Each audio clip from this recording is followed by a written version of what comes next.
नमस्कार, news cues India में आपका स्वागत है। आज हमारे साथ में हैं वार्ड नंबर 145 के सीपी शर्मा जी, जिनको कांग्रेस ने अपना प्रत्याशी बनाया है। आज हम उनसे चर्चा करना चाहेंगे, बात करना चाहेंगे कि वो एक पार्षद के रूप में कांग्रेस पार्टी के उम्मीदवार हैं, तो उनकी किस तरीके का उनका संघर्ष रहा जो पार्टी ने उनको उम्मीदवार बनाया। सर, आप बताएं।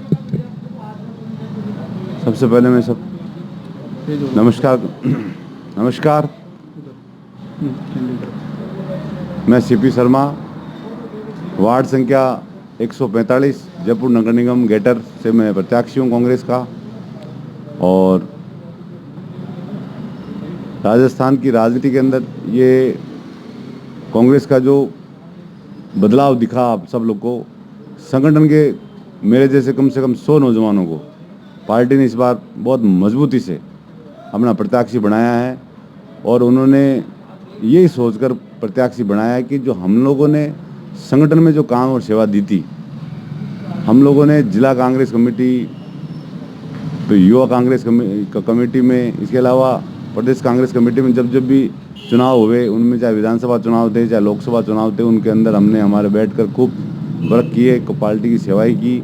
उसका एक बहुत अच्छा परिणाम और एक आशीर्वाद के रूप में उन्होंने हमें जनता के बीच में भेजा है कि हम जनता की सेवा के लिए पार्टी के प्रत्याशी बने और पार्टी के प्रत्याशी बनकर यहाँ से जीत दर्ज करें। और उसके बाद निगम में जाके जनता के सेवक के रूप में जनता की खूब खुशहाली के लिए, विकास के लिए, दुख दर्दों को दूर करने के लिए, पीड़ित वंचितों के लिए दौड़ने के लिए, काम करने के लिए, पूरे वार्ड में सद्भाव की राजनीति के लिए हमें वहाँ उतारा है।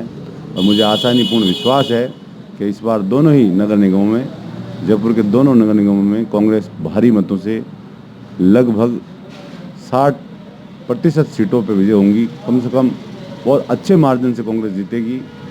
मैं इसको 60% नहीं को बहुत ज़्यादा हो सकता है कि कांग्रेस ने जो इस बार रणनीति ली है वो सद्भाव और प्रेम की ली है। हमारे आदरणीय शीर्ष नेतृत्व ने एक ही बात कही, वो यही कही कि राष्ट्र में धीरे धीरे घृणा की राजनीति भारतीय जनता पार्टी ने ला दी है। अब केवल भाइयों को भाइयों से भिड़ाना है और राजनीति करनी है, अपना काम करना है। कांग्रेस सद्भाव की राजनीति में आई। कांग्रेस राष्ट्र की आज़ादी से लेकर अब तक, आज़ादी दिलाने से लेकर आधुनिक भारत से लेकर IT युग तक कांग्रेस ने बहुत काम किए।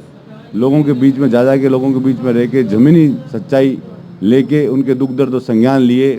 उन संज्ञानों को लेकर कांग्रेस ने जनता के दुखों को, जनता के पीड़ाओं को समझा, योजनाएं बनाई, योजनाओं को बढ़िया से क्रियान्वित कराई और अंतिम व्यक्ति तक जाकर उसको लाभ पहुंचाने की। सर, आप पार्षद का इलेक्शन लड़ रहे हैं, तो आप ये पार्षद के इलेक्शन की जो यहाँ की जो लोकल जो समस्या हैं, क्या ऐसी समस्या हैं जो पूर्व पार्षद ने नहीं करवाई, जो आप उन समस्याओं का निदान करेंगे? उनकी जो समस्याएं हैं आपसे क्या अपेक्षाएं हैं?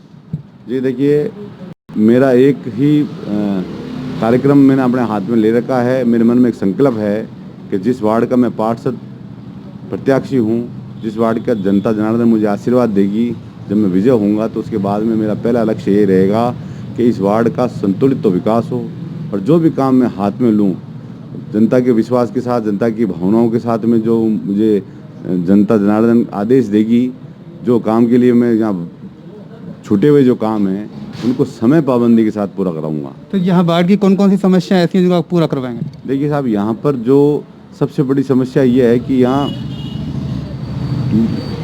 जो बस्तियाँ हैं, उन बस्तियों के अंदर शुद्ध पेयजल, सड़कें और सीवरेज की जो समस्याएं हैं वो अभी तक बहुत लंबे समय से सफ़र कर रही हैं। बीच बीच में उनमें काम हुआ, लेकिन वो काम क्या पूरा ठोस नीति से नहीं हो पाया और उसके अंदर कहीं ना कहीं कोई खामी कमी रही।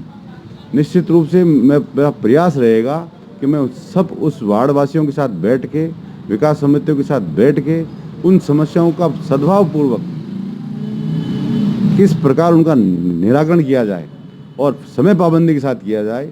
हम उसमें प्रशासनिक अधिकारियों को, हमारे निगम के अधिकारियों के साथ बैठकर उसका एक रोड मैप तैयार करेंगे। सर, जनसंख्या का आधा प्रतिशत महिलाएं होती हैं और महिलाओं के विकास के बिना पूरे समाज का, नगर निगम का विकास नहीं हो सकता। क्या आप इसके बारे में बताएंगे? देखिए, माताएं बहनें तो उनका जो आशीर्वाद है वो तो मेरे पे इसलिए खूब है क्योंकि मैं शुरू से ही नारी का सम्मान में रहा हूँ। माता बहन के रूप में ही सब मेरी भावनाएं रहती हैं मेरा नज़र के अंदर केवल एक चीज़ ये ज़रूर है कि जितना महिलाओं को, मेरी बहनों को, माताओं को जो कहीं जयपुर में कहीं पर भी हो, हम ये चाहते हैं कि जो दर्जा है काम का हो, चाहे उनके कोई उनकी समस्याएं हो, उसके लिए उनके भाई उनके साथ खड़े रहें।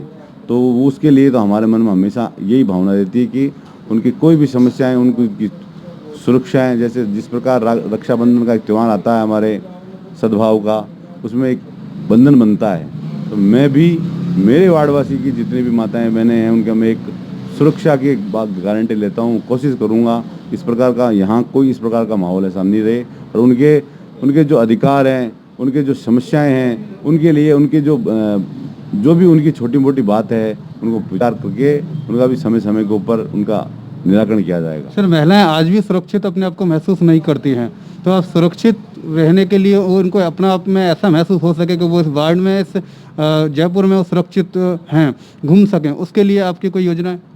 देखिए साहब, ये तो मैं आपको दावे से कह सकता हूँ कि श्री अशोक गहलोत जी की सरकार में राजस्थान में कानून व्यवस्था चाक चौबंद है, इकबाल कानून का बुलंद है। निश्चित रूप से देखो, घटनाएं, इतनी बड़ी आबादी है, घटनाओं का देखो कहाँ कब कैसे घटना घटती है, उस वक्त वहाँ कोई भी कानून का सिस्टम पहले रूप में नहीं होता। हाँ, जन सुनवाई में जब कोई आदमी पीड़ित हो जाता है या कोई महिला पीड़ित हो जाती है, उसकी सुनवाई तुरंत हो, उसके लिए श्री अशोक गहलोत जी ने कानून में बदलाव कर दिया कि अगर किसी नज़दीक थाने के अंदर कोई सुनवाई नहीं हो रही हो, तो आप क्षेत्र के एसपी कार्यालय में डायरेक्ट आप एफआईआर दर्ज करा सकते हैं, और वो वहाँ एफआईआर दर्ज हो जाएगी जाके थाने में।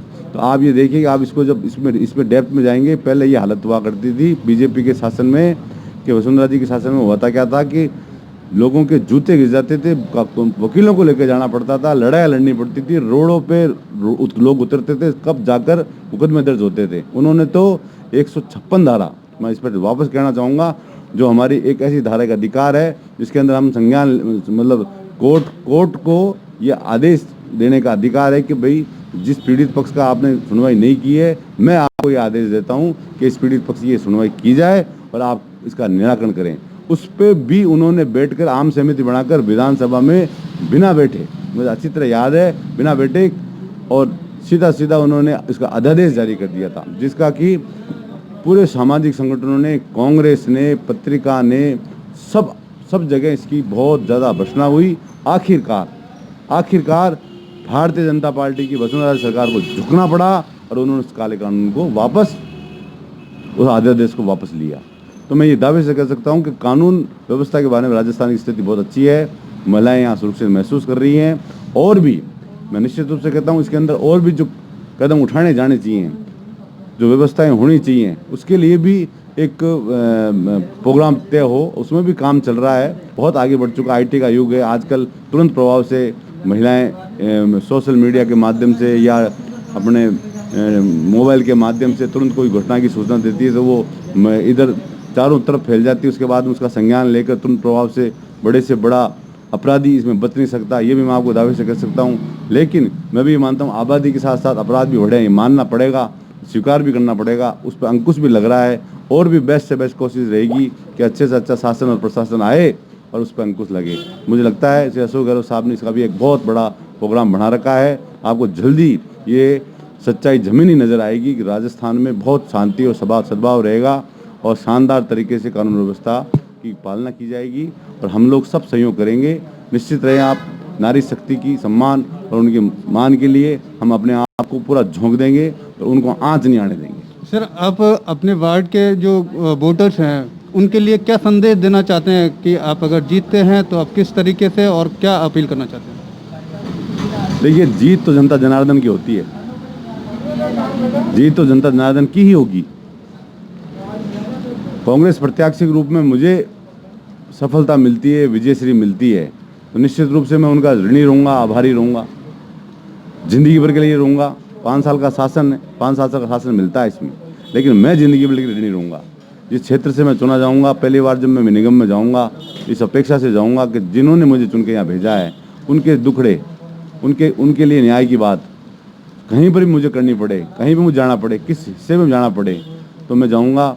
और उनके काम को लेके निश्चित रूप से मैंने पहले भी आपको कहा था, मेरा एक ही लक्ष्य है कि संतुलित विकास हो बाढ़ का और समय की गारंटी और पाबंदी हो। गांधी जी कहा करते थे, समाज के अंदर, चाहे राष्ट्र के अंदर, चाहे व्यक्ति के अनुशासन के अंदर, निश्चित रूप से जब समय पाबंदी का काम होता है तो कोई भी चीज़ पीछे नहीं छूटती है और वो सफलता छूता है। तो मैं निश्चित रूप से मैंने एक प्रोग्राम मन में लक्ष्य बना रखा है कि काम लूँगा हाथ में तो उसकी एक समय गारंटी लूँगा, उसके पीछे रहूँगा, उसकी मॉनिटरिंग करूँगा और काम को बेहतर सफलता के साथ पूरा कराने की गारंटी लूँगा। सर, जिस तरीके से हमारे साथ में वार्ड नंबर 145 से सीपी शर्मा जी, जिन्होंने बताया कि वो एक वार्ड के पार्षद के रूप में अगर चुने जाते हैं तो वो एक समय सीमा के अंतर्गत जो कार्य हैं उनको पूर्ण करवाएंगे और जनता के सहयोग के लिए, जनता के सुरक्षा के लिए, महिलाओं की सुरक्षा के लिए वो निरंतर कार्य करते रहेंगे और उनका एक संतुलित विकास करने के लिए वो प्रतिबद्ध होंगे। मैं न्यूज़ क्विज इंडिया से अजीत सिंह।